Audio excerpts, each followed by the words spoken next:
This episode of the Humans of Agriculture podcast is part of our partnership with Livestock SA's Agri-Resilience program. Across the series, we wanted to bring a variety of people and stories together to improve strategic planning and long-term resilience for forward-looking South Australian livestock and broadacre enterprises. To find out more, the Agri-Resilience program is open for applications and you can apply by heading to www.livestocksa.org.au.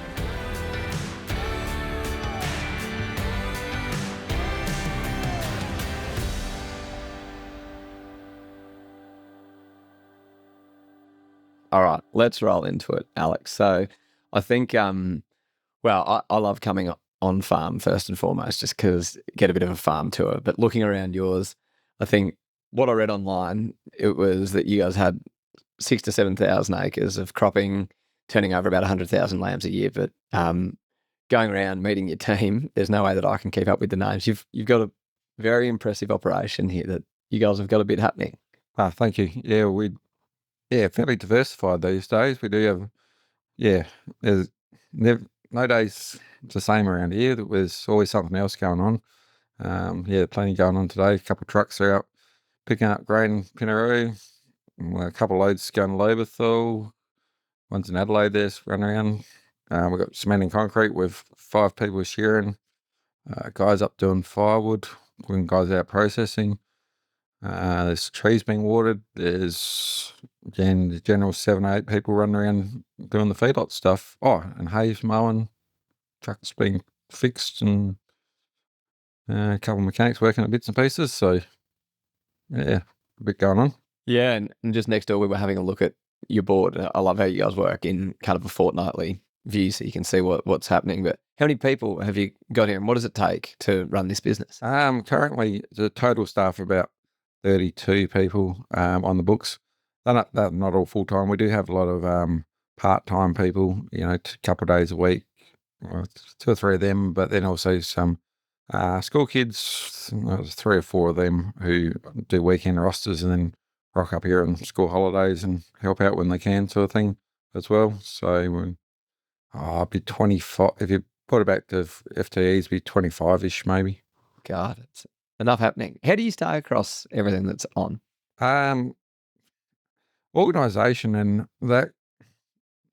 My wife doesn't. Yeah, my wife's come back to the business in the last 4 years and very, very good on organisation. But I'm the worst person to work with, because if I'm doing a job with 2 person, my phone's ringing that way often. So I'm better off being in a truck on Bluetooth. Talking to people, lining things up where we're buying sheep from, buying grain from, keeping relationships going, because, the whole ag game's about relationships. Well, I reckon biggest business game's all about relationships, and you've got to be mates with who you're working with. You don't want to work with dickheads, so everybody we're working with regular good people, so that all takes time. So, and we, underneath me, we have Mel. She's our feedlot manager. Basically, once a sheep hit the feedlot, I don't have anything to do with the daily running or, the vaccine, the drenching, the feeding, or on the way out, she'll get all the numbers right and that sort of thing. Which is going. She's even now does all the bookings with TFI, because she knows what's going. No point getting me in the way there. Cropping, I've got Ash. He's controls the spray program where he works with the agronomist. We sit down, start of the year. That's the main thing I'm really involved in, is the overall planning. Then he implements it. I'll still go drive tractors, seeders, that sort of thing. Maybe, but he's more the boss there. And, he knows what that egg game is, and between him and the agronomist, aren't doing anything that I wouldn't do. If they do, well, that's a different way of doing it to what I would, and it's probably okay too. And then in the workshop, Ivan knows what's going on there. He's got Flynn and another fella they working together with. We got that sort of keeps control of that. In the trucks, I work with a few different guys, Jack and Colin and Adrian, keep those rolling a bit more. So, yeah, that was all all keeps it going pretty well. But yeah, just good people underneath to sort of report up. But then we all sit down Friday morning was planning out next week. Because I'll have all the trucking stuff organised, or a lot of it. Mel's got what sheep going out. Ivan's got some ideas what going on. Ash will let us know what's needs to go on the cropping side of things. And yeah, the firewood thing there to business as well. Harry, he'll know what's going on there. So there's really, I guess, those different divisions. And I think, well, obviously this series has been sponsored by Livestock SA as part of their Ag Resilience program. And I think what we really wanted to talk to you about was, I think, fleshing out, or from my end, what I'm really curious about is how the business operates and that side of things, but also the role that externals have in it. But starting off, a little bit of history of the farm. So you're sixth generation here. Yeah. I think six is, we're chasing that up a bit more, but rough history, McGorman's from Ireland. Two brothers come over on a ship in 1855, I believe. I think they settled at Mount Pleasant because there's a McGorman Road up there. I know the house they settled in. One brother stayed up there. One decided to come over the hills, which is Mount Pleasant 36-inch rain, 30-inch rainfall or something or other. Come over the hills to 12-inch rainfall, so he made a bit of a poor decision, the one that come down here, but that's our line, and that's where we started out down here. And I think the house started in about 1870s. And so then I've grown up here. Grew up on the main farm. I grew up on my parents built a house in 74 when they married. I was born in 78. Lived there to mid-90s when my grandfather passed on. We moved up to the main house, and then I got married in 2004-ish, 3, 4, somewhere there. No, something very close to that. And moved up the road 3Ks to where we currently are. Me and my wife Fiona and our family house up there. Yeah, 3Ks away from the farm, which is good that we're not right on the farm, because otherwise, it'd be hard to be able to switch off from work. Well, I want to ask you, because looking at, and I think it's one thing which I feel very fortunate that I'm not a generational family farmer, but I'd love to know, what level of weight comes with, I guess, that history that to keep running the farm and keep evolving? Well, so in our family, I was never not going to be a farmer. That was, when I was doing school, my parents made me finish year 12, but geez, I was, half time on the head. I did, learning for the exams on the school bus ride, better than our bus ride. So did all your homework then and, passed, right, no worries there. But I was always going to be a farmer. My brother, other hand, he went off and did an ag degree, marketing degree, and worked for a marketing crowd and business planning crowd for 7 years. And he sort of come back 10 years after leaving school and was involved for 10 years. And my brother, he, different people, he, when my father passed on near on 5 years ago, he had a brain aneurysm. He was very much part of the farm. At that stage, we had the feedlot and the farm in Kangaroo Island. My father's always been looking for land outside the district when he was here, because we're in 12-inch rainfall. We had multiple farms down, kept trading out farms down the southeast from pretty basic ones till then we traded up in 2015 to a reasonable sized farm in Kangaroo Island. A little while after my father passed on, between my brother decided to go our separate ways, and pretty much he got the farm on the island and I got the farm here. There's a bit more stuff here, so I got a bit more debt. The breakup went pretty well actually. So he went farming over there for a while. We're on here farming, and he's now looking at other ventures he sold up, which was probably a good thing that, we did separate then, because we were, probably aligned differently. So, and in the last 4 years, there's been some significant expansion around here. So I'd love to know, from when you came home, which it was, you were never going anywhere else, but from coming home through to like where we sit today, what have been some of those changes? Like when you walked back in the gate after school to where we are? So when you left school, we would have had, well, Dad, it was just Dad. I was a first full-time bloke. We were cropping 2,500 acres. We had a place, what was it, 600 ewes.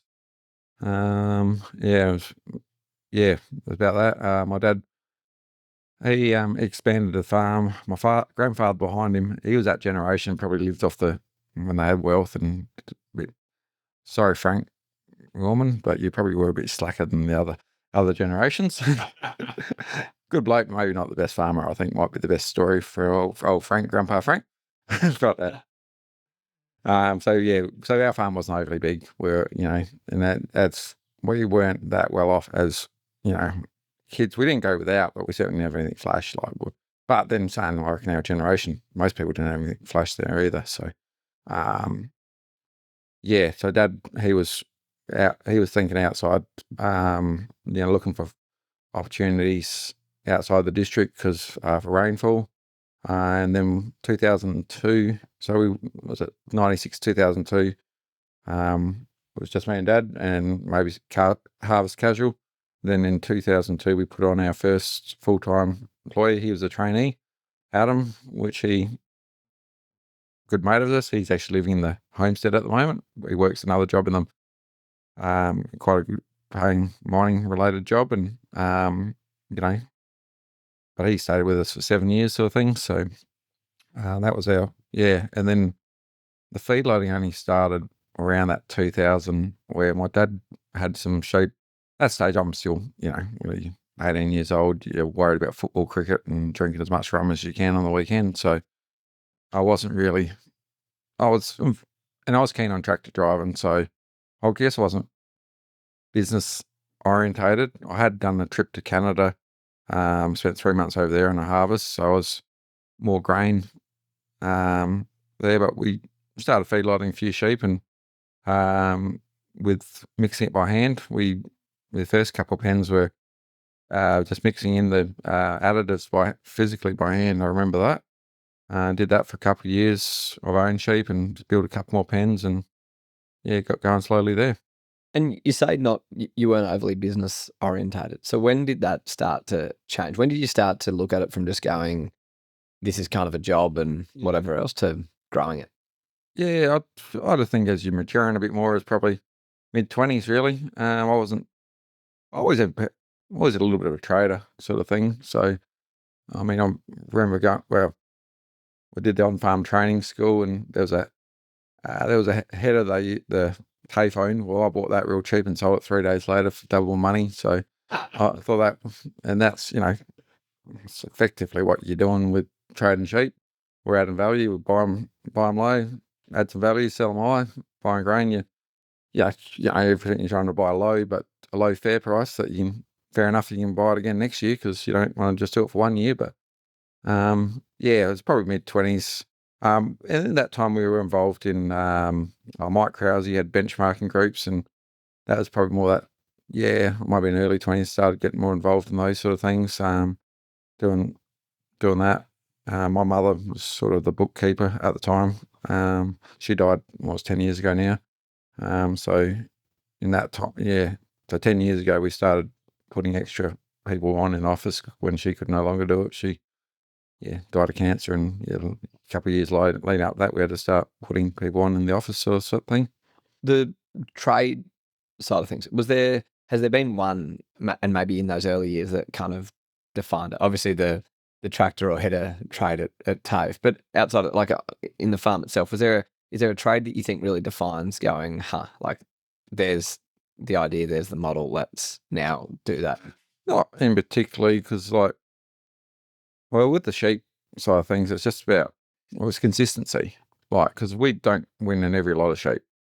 If we didn't do it all year round, that's in this game, we've seen a lot of other feedlotters start up and finish off too, because, they're doing it for a certain time of year and the market moves the wrong way. And last year we lost hell of a lot of money when the market moved the wrong way, but I knew I had to keep in it and I just kept buying. And what I lost in the, first 6 months of the last financial year, I made up and more in the back half because the market changed the other way. So, more about consistency and the consistency, doing what you do, not changing things too much.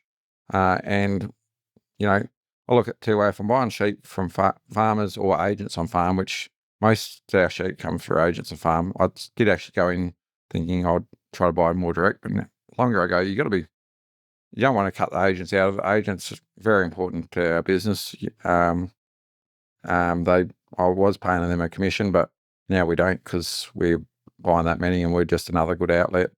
a trusted outlet that they're going to get fair money, they're going to be paid, and we'll do it every year. So yeah, consistency more so doing it fair than any one deal that you've done really well on, sort of thing. That's I think a very good business lesson for anyone in terms of consistency and nearly that focus, knowing what your plan is and sticking to it as opposed to trying to chase the shiny things. Yeah, well, that's definitely with our sales. Well, we started off when we started feedlot and growing the feedlot, we were with the elders, and they were good to help us get started. Then sales end up going to Thomas Foods, pretty much everything, because Murray Bridge was operating, which is 50 k's down the road from us, Flat Run, or Lobethal. So everything was pretty much going there anyway. Thomas Foods started. Couldn't always get hold of the elders agent when there was a little stuff up that they needed our lambs in later, sooner. So that just give us a call. And then that year we did our numbers in the local, and I was buying sheep from other agents and farmers. That year the local agent only bought 20% of my sheep. So I was like, well, we'll just go direct, and that's saying 4 or 5%. It's quite a bit of dollars then. Now it'd be about $1.5 million, $2 million worth of bloody agent fees. If you got 5%, so yeah, I thought that, 1.25, be a bloody big check if we were doing to an agent these days. So it's just not going to happen. And yeah, through that time with Thomas Foods, we're their biggest supplier, but we've got most unique relationship and probably breaking a lot of business rules that you sell all your sheep to one source, but we're buggered without them. They're somewhat buggered without us, so we don't have anything in contract. We're just in writing. Like today, for example, we got a call from Simon at 8:30. Can you get another load? We've killed a few more than we thought. We might need another one because there's an issue with another lot of sheep. Can you get another load up? Which we just run some in. The truck's come back from first load.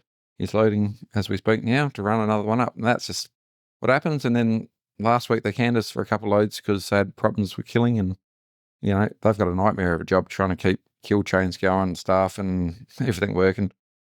And when you're aligned to them and you hear what's going on, you certainly don't get annoyed when a load's cancelled or whatever, because they're trying. There's just so many moving parts, and for us, if weather comes in, like the KI ferry's out, we know that we need to take some sheep up. When he rings me, we probably need a load because some haven't made across from the island, or it's stupid hot up north, can't get sheep out, or floods have come through somewhere. Or sometimes there's staffing issues up there. So we're flexible with them, and for that pricing's become less of a thing. We don't ask prices too much, just get looked after fairly. And quite often I hear that somewhere else has got a better price, but that's only for a bit. That's a special run. That's to finish off a kill. There's always a little reason for it. So early days, you sort of used to get a bit more worried about those sort of things. That shit, we're missing out here. But long run, stick with good people doing the job right, and we're a long way in front. Well, and there's a couple of things. The first one, I guess, is that observation of that it's not looking at trades in isolation or anything. It's actually going, well, if you're trading lambs year round, it's about what you're doing year to year. The second one, it is so interesting. I'll say the businesses that I've met that have scaled significantly in one generation like yours has, it's come down to one key relationship, whether it's Australian Country Choice and the relationship of Coles in the beef game up in Queensland. Theirs was obviously that for you guys, it's TFI.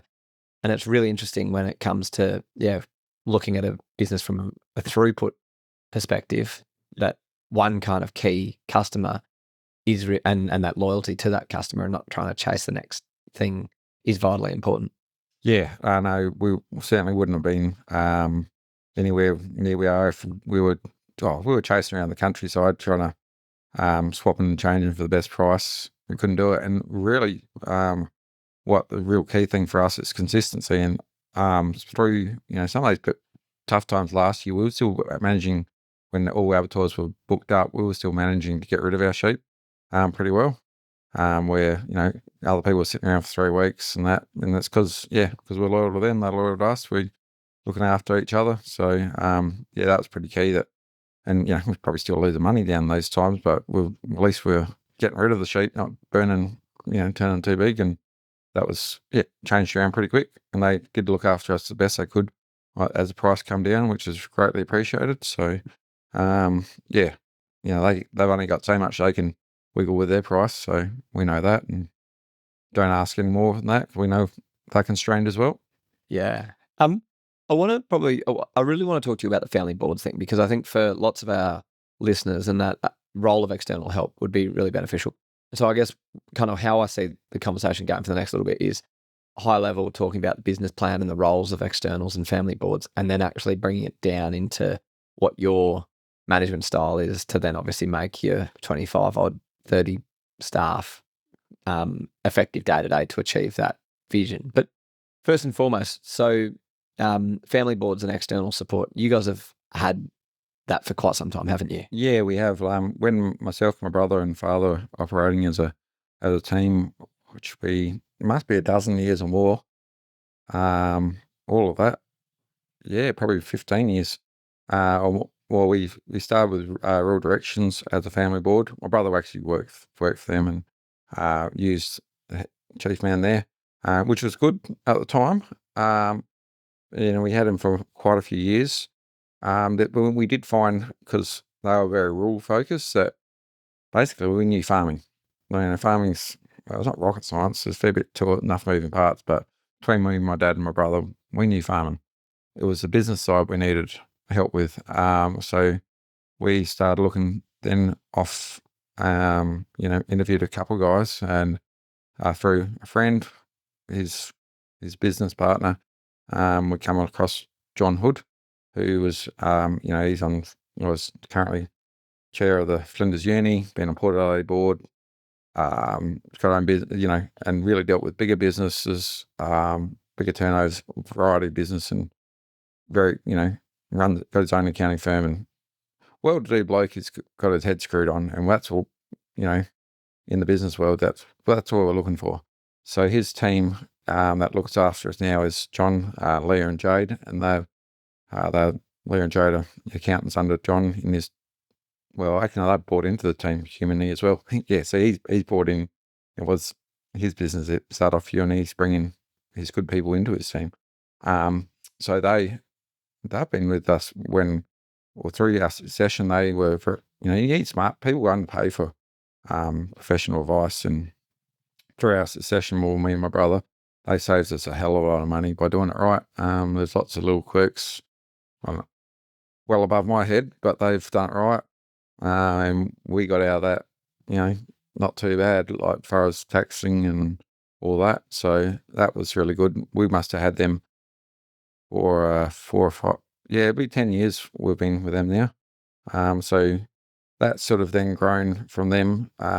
We also, now we're looking at branding of our business. Like last couple meetings, we have 6 a year now. We were 4 a year when we were myself, my dad, and my brother now.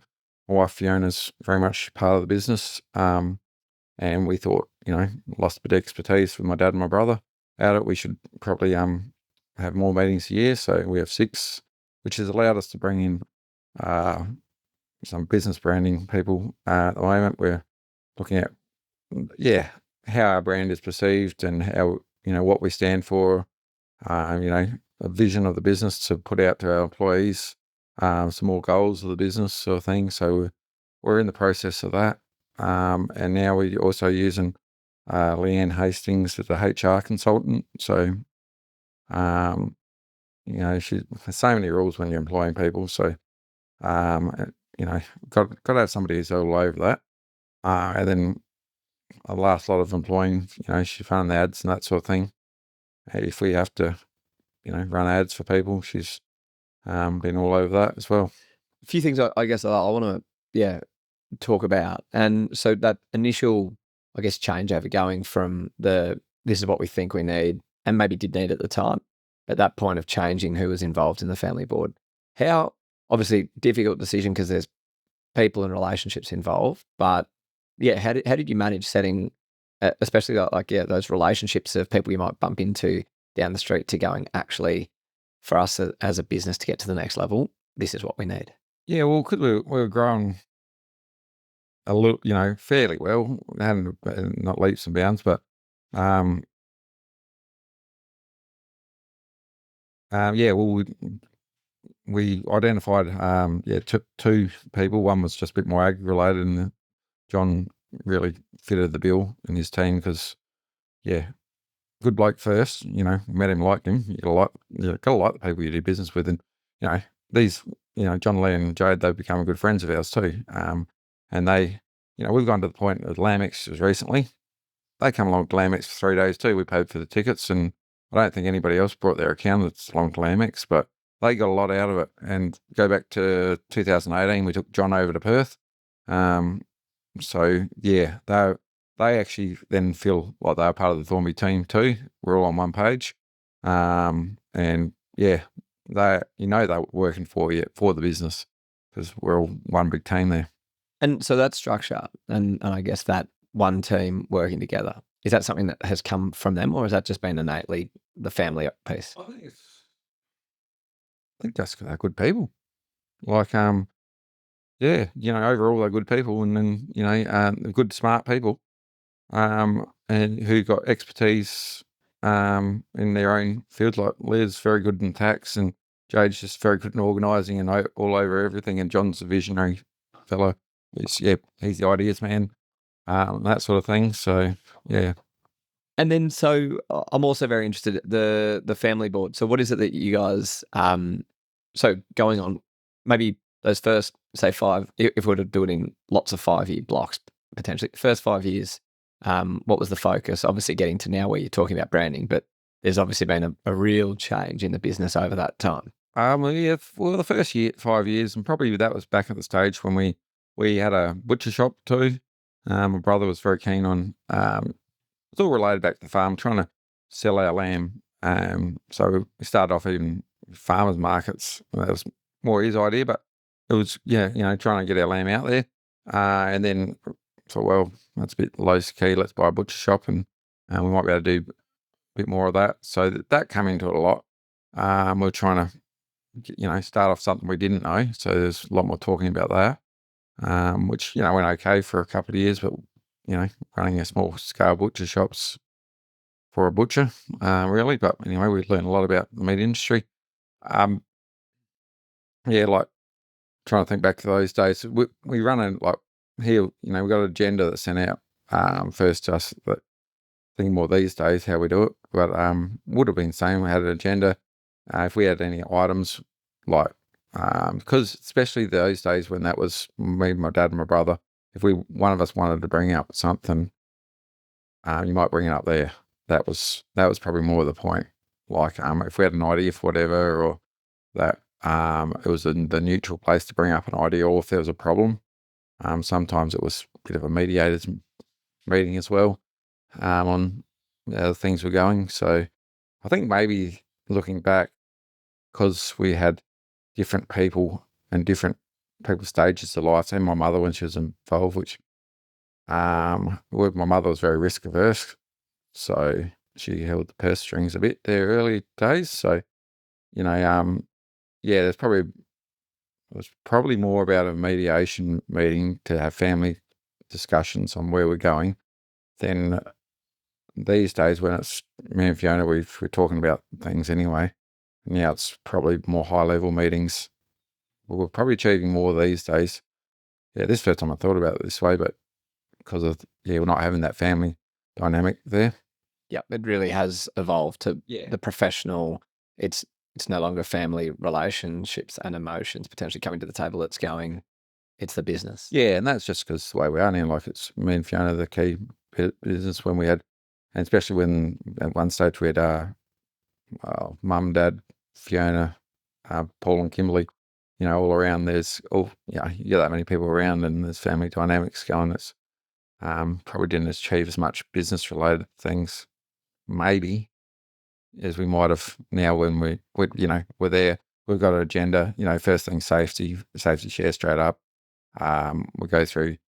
They run what they call a spotlight report. So each, we have budgets to actuals, going forward projections, running through that. Any new acquisitions, anything changed, HR and a few other things.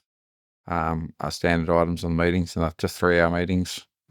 They're half of them we have down in their office at Adelaide, half they come out here, so they're out here quite regularly. So our next meeting's actually, because we're talking about the branding, we're going to enjoy it. The whole team's coming in for a while, because we did this a while ago, because setting our vision and all that, we got the whole team involved.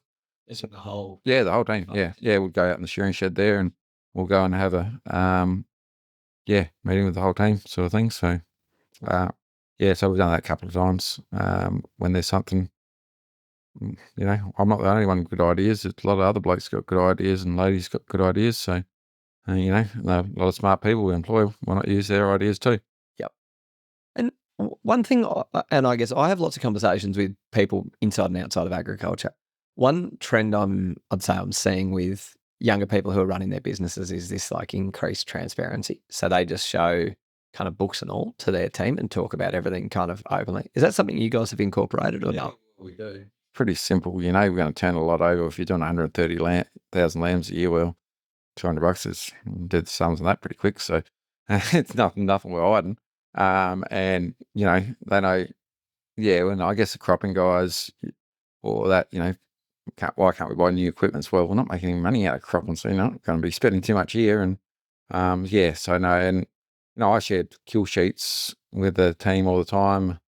My wife will say I overshare, but I've got nothing really to hide. So like then I know, like just look recently, because what's going on around this state, it's pretty dire, seasonal conditions, and we're getting a lot of calls, people looking for jobs. I've just last Friday I had a chat to everyone, just saying, she's pretty rough around the state, but we're looking okay. So we're not going much crop, but that's right. Once the crop's off, we'll probably build more feedlot pens and do more of that. So small crops. So we'll do more of our firewood business. We'll just do more. We're tracking. Nobody's ever in danger of losing a job. There's always ways to make money. Just got to think about it. And do you find for yourself, like the time in the truck and is actually really beneficial to be able to think and observe, see what other farms are doing, but to think about, okay, where could that next evolution or that next revenue stream come from? Yeah, no, it is. Like, I'm quite happy to get in a truck, go over Kangaroo Island for the day, pick up sheep there and go speak to the farmers, the agents, the other truck drivers I see, or go up to Broken Hill, leave in the evening, go camp in their driveway somewhere and load a load up and come back the next day. And these days, got self-fi on all the trucks. They're pretty good. You can talk most of the way.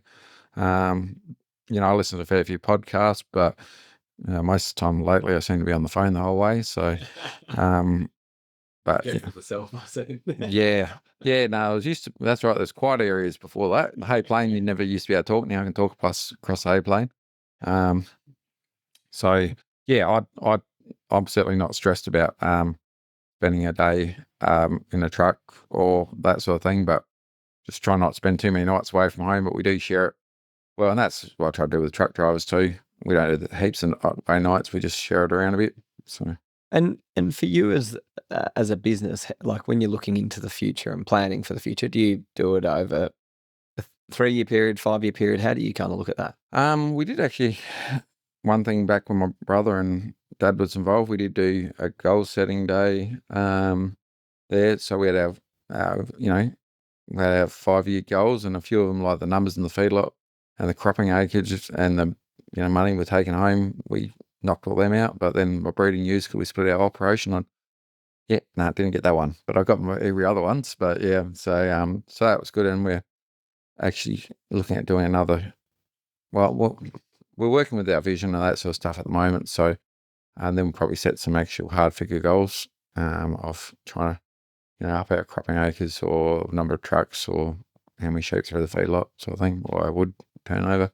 So if we were to do that as a little exercise now, and I don't know, you can say bugger off, Ollie, but so like in terms of the vision to you, like what is the business about? Well, our business, it's about, feedlot's probably not heaps more bigger, but just doing it right. We're always looking at ways internally of how to improve the job we're doing feeding sheep, keep the death rates down, grow them quicker. EID is going to be a game changer that's coming in very shortly. we'll be able to track our lambs a lot better than we currently are.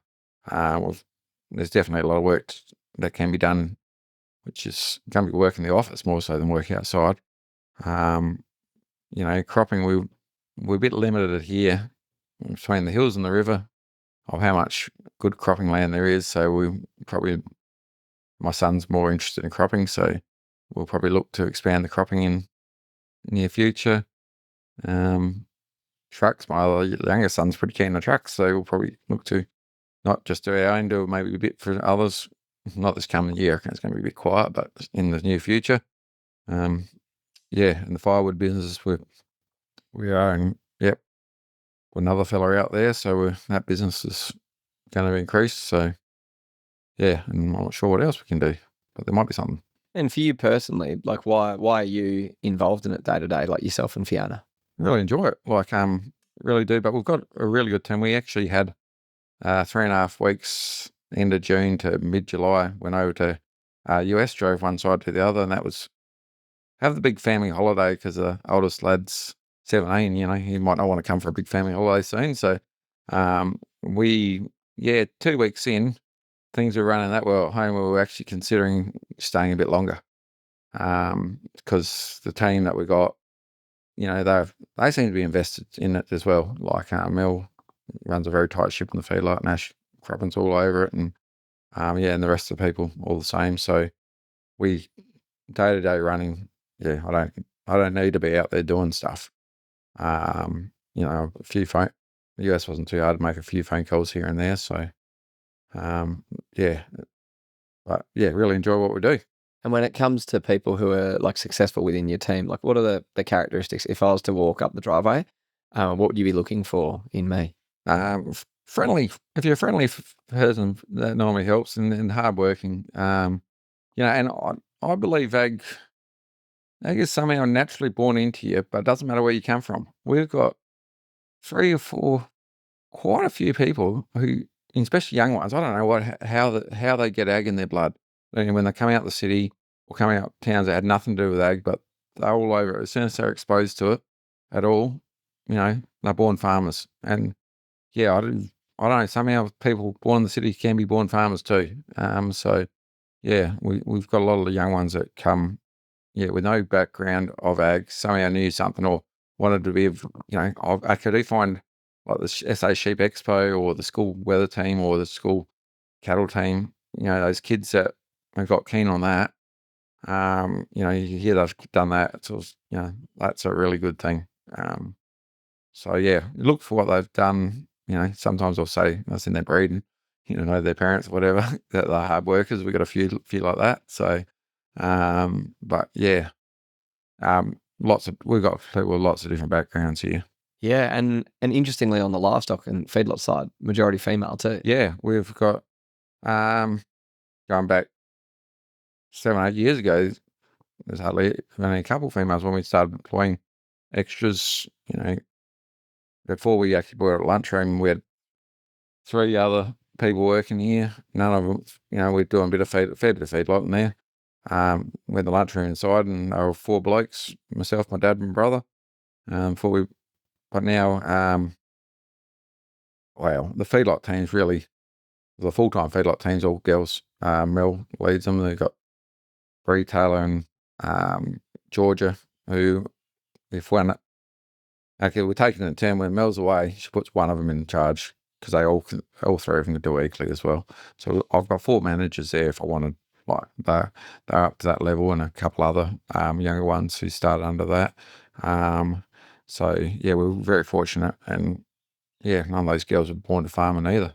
Oh, Mel probably was, but some of the younger ones were. So they've took it on. It's following process.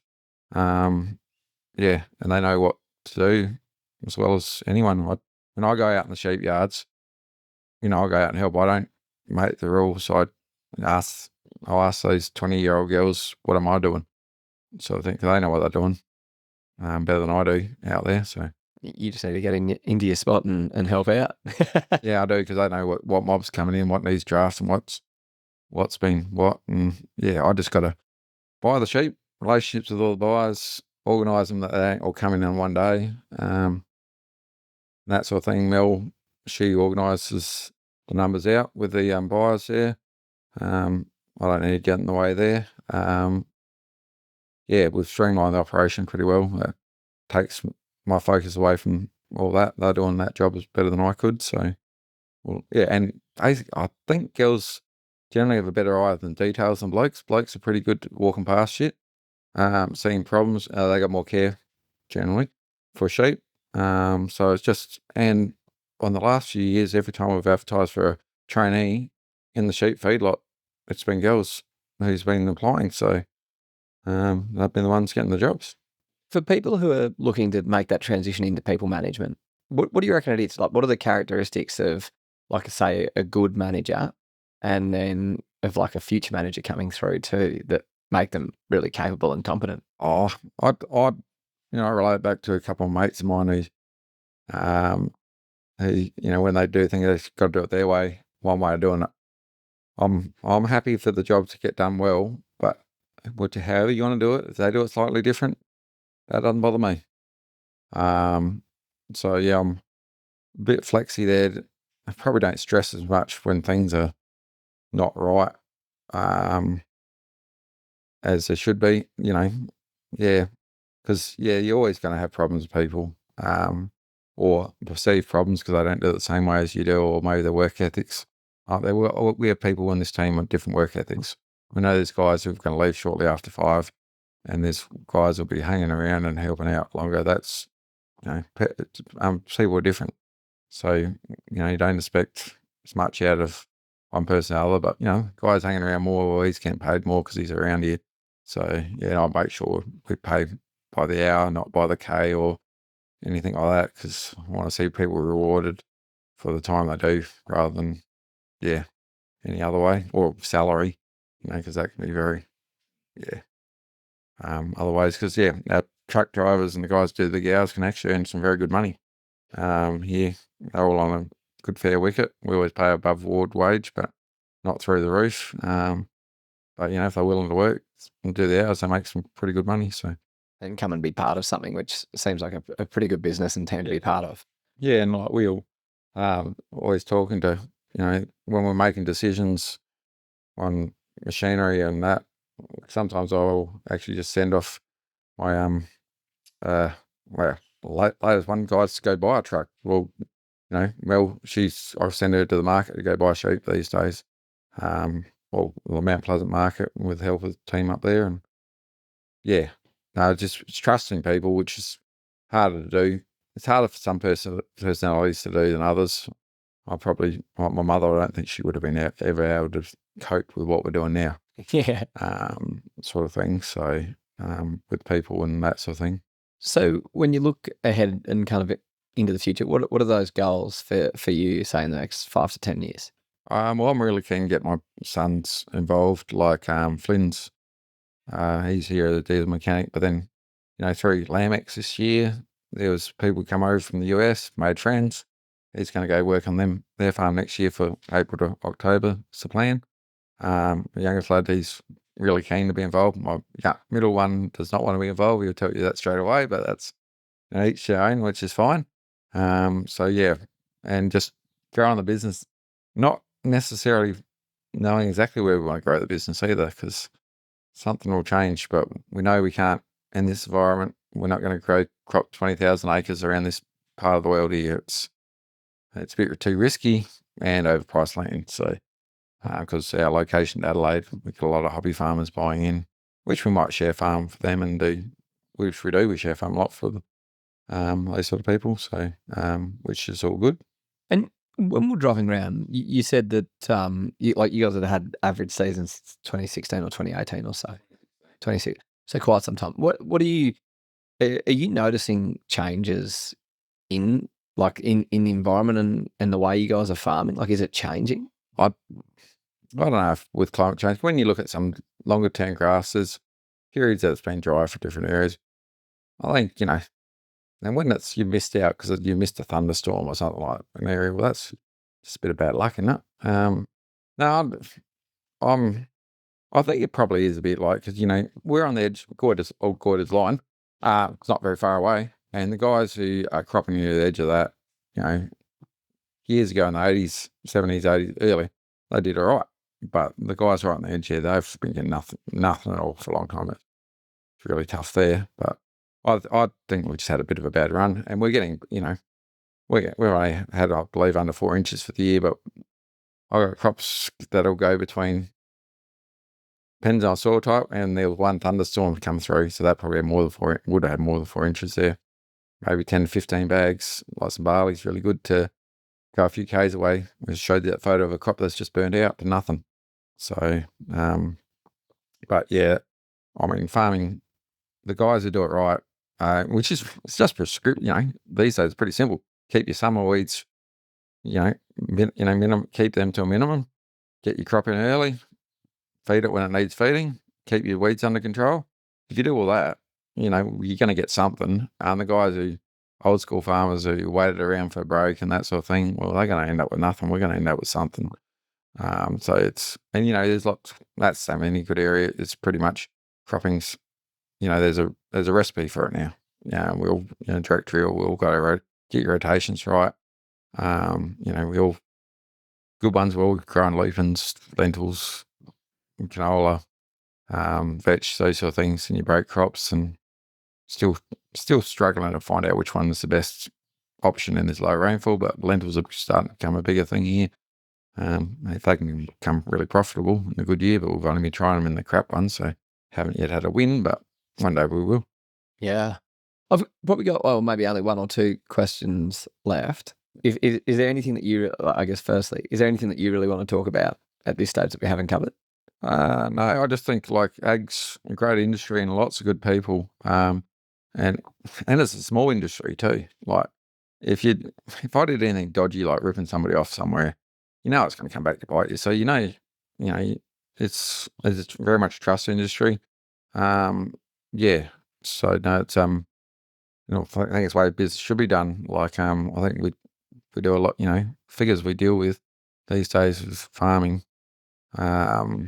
It's become big business, and it's good when it's based on trust and that sort of thing. So it's a good industry, lots of good people, and lots of opportunities there. Still, I believe our land prices got totally out of control, but that needs to probably change. But I mean, that's helped everybody. Bottom line there, and guys going through hard times. At least, with land prices going up, nobody should be left without anything. And honestly, I think farmers do it pretty well. I reckon the city young lad trying to buy a house is doing it tougher than, or country town, by wages these days with versus price of houses, it doesn't really make a lot of sense. So I reckon they're doing it tougher than we are. And so maybe on the advice side, for people who are thinking about getting external help or growing their business, are getting hungry, I guess, to think of, how do they really put their mark on their business as part of their generation in the next however long? What would you say to them? Like, what's some good advice? It could be, get some good people like it.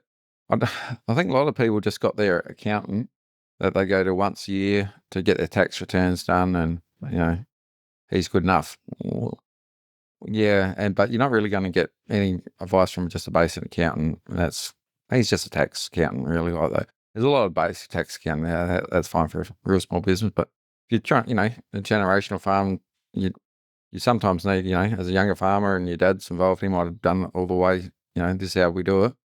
Need to get some outside people, and that's, get some smart people in there. Look at some of the good local farmers, and ask them who they use on the outside. Because there's, different areas going to have different people that are very good. Then it doesn't have to be ag related either. Like we've gone, our accountant's got a few farmers, but that's not the key business at all. And it's fine. It's good because they look at things as a business completely, or now other business for the industries. Finding some outside people that been recommended. Just ask some good farmers around the place. Everybody knows good farmers in the district or around.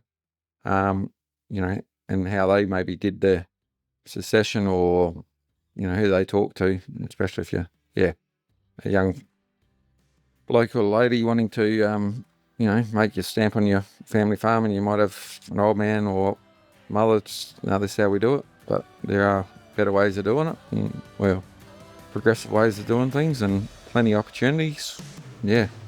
Beautiful. Well, Alex, thank you so much for taking the time to sit down and show me around your place as well. It's been great. Yeah, no worries at all.